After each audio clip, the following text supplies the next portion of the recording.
Tonight on the docket, ready, set, go in the state of Palmetto. Congressman Ron Paul hit the Palmetto state, that would be South Carolina, very hard tonight with his message of limited government and spending cuts. But now he's adding a new issue, running ads that focus on his pro-life and family values message in an appeal to the more culturally conservative voters of South Carolina, and reminding them that Governor Romney was once to the left of Ted Kennedy on these issues. You heard it here first. Congressman Paul will finish strong in South Carolina, a state struggling with high unemployment and harboring deep cynicism of more George W. Bush-like big government from the Republicans. Make no mistake, Congressman Ron Paul did very well in last night's New Hampshire primary, winning 23% of the vote rather than the 17% that pollsters had predicted. This firmly establishes Paul's position in a two-way race with Governor Mitt Romney for the GOP nomination. As the results were coming in, I made an appearance on The Daily Show with Jon Stewart. John made an observation that had me wondering whether he has become a regular viewer of Freedom Watch. Take a listen.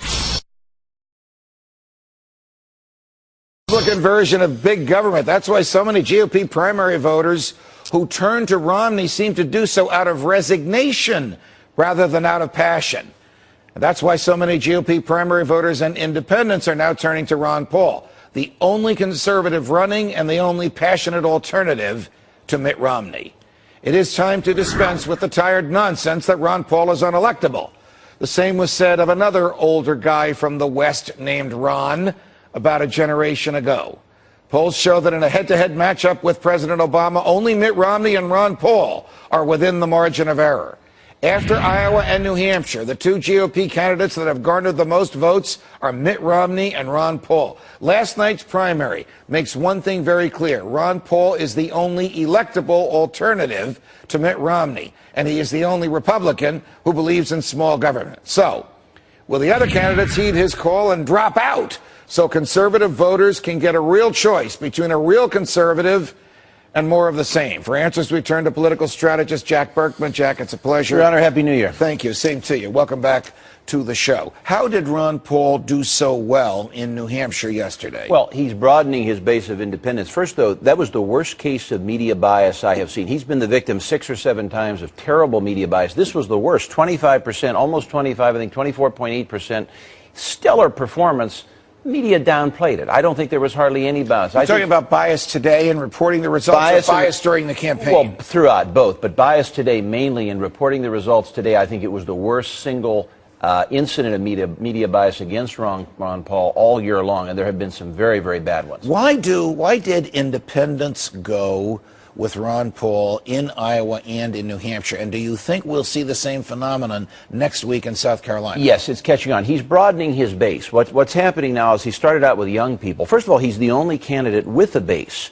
And that's really important. All of these. What do you mean the only candidate with a base? Mitt Romney has the establishment. Well, but that's a fundraising base. Ron Paul is the only guy out there with a real base of people that support him. When in politics, political strategists talk about a base, Romney doesn't have a base. His base is fundraising. It's just kind of an air game. Ron Paul knocks on doors. He's got people behind him. Rick Santorum doesn't really have that. He might have a little one. Gingrich doesn't have anything. He doesn't even have an organization.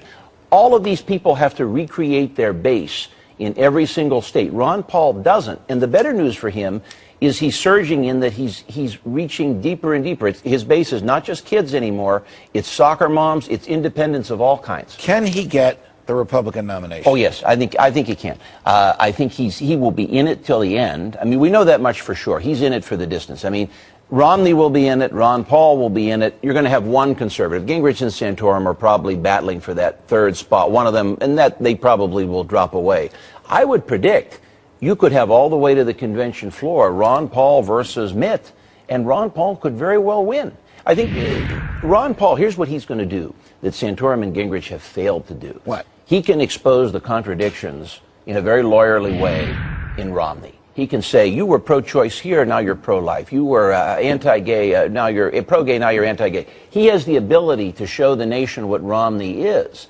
Santorum's failed to do that. Gingrich has failed to do that. I think Ron Paul can do that. Last question. Is there a belief amongst Republicans of anybody but Obama, or is there a belief that we need to have someone who is substantially different from Obama? The latter. I think the big problem Romney would have is he just can't turn the base on at all. And we're seeing today he's not even strong among independents. Ron Paul really beat him with independents in New Hampshire. Romney is just all money. It's all an Air Force. Got it. So he has neither base nor independents. Jack Burkman, a pleasure. Thanks for joining us. Jack. Congressman Ron Paul stops